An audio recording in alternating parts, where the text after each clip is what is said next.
My name is Sam Backel. I'm the author of Malignant Self-Love, Narcissism Revisited.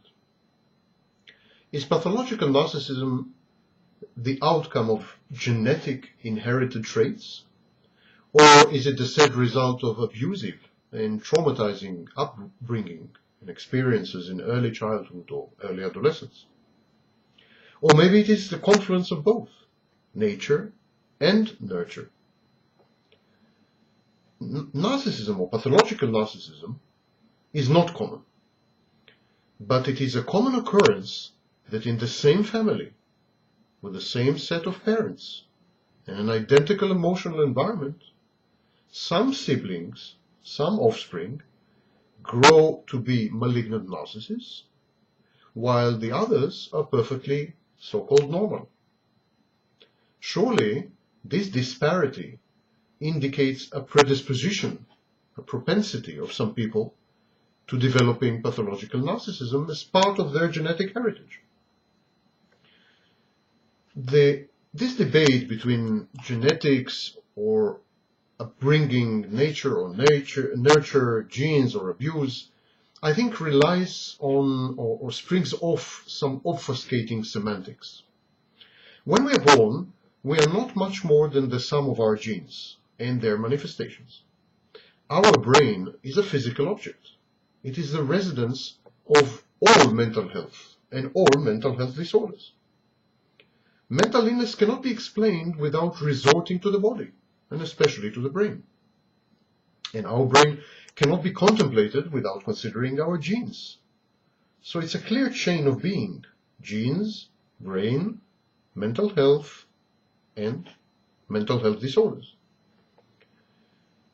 Any explanation of our mental life that leaves out our hereditary makeup and our neurophysiology is lacking, by definition.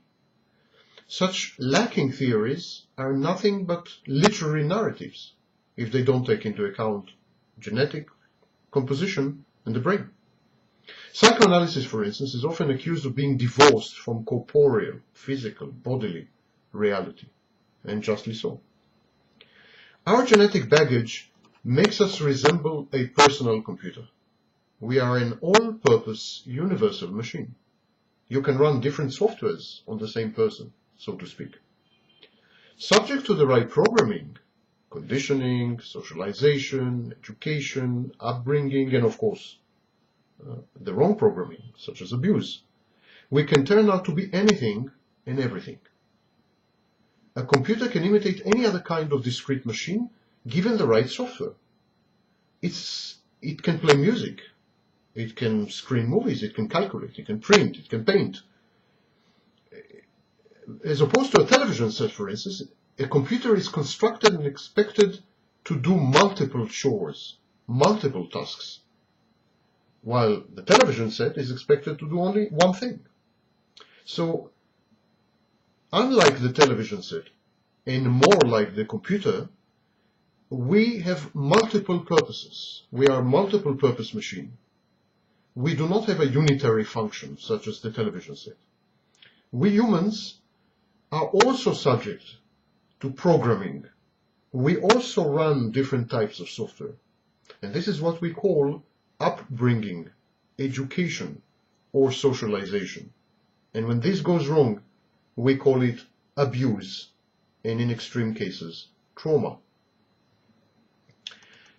Single genes rarely account for any behavior or trait. Behaviors, traits, and personalities are explained by clusters of genes, some of them enormous. An array of coordinated genes is required to explain even the minutest human phenomenon. So when we hear about discoveries of a gambling gene or an aggression gene, these so-called discoveries are derided, they are mocked by more serious and less publicity-prone scholars and researchers. Yet it would seem that even complex behaviors such as risk-taking, reckless driving, compulsive shopping, addictive behaviors, even these complexes have some genetic underpinning. So what about the narcissistic personality disorder? It would seem reasonable to assume, though at this stage it's not fully proven, that the narcissist is born with a tendency to develop pathological narcissistic defenses. These defenses, which are maladaptive, they are sick, and probably genetically prone or genetically determined, are triggered by abuse or trauma during the formative years, in infancy or during early adolescence. When I'm saying abuse, I'm referring to a spectrum of behaviors which objectifies the child, treats the child as an extension of the caregiver, the parent, or as an instrument. So doting, smothering, spoiling, engulfing the child are as much as abusive as beating and starving the child. Abuse can be dished out by peers as well as adult role models, such as teachers.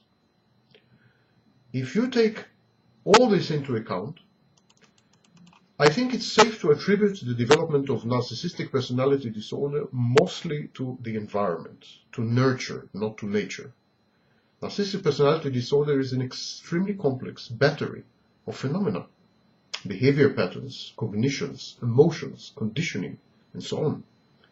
Narcissistic personality disorder is a personality disorder. And even the most ardent proponents of the school of genetics do not attribute the development of the whole personality to genes. It is extremely unlikely. Narcissistic personality disorder is probably the interplay between a genetic template and the abuse and trauma heaped upon this inner computer.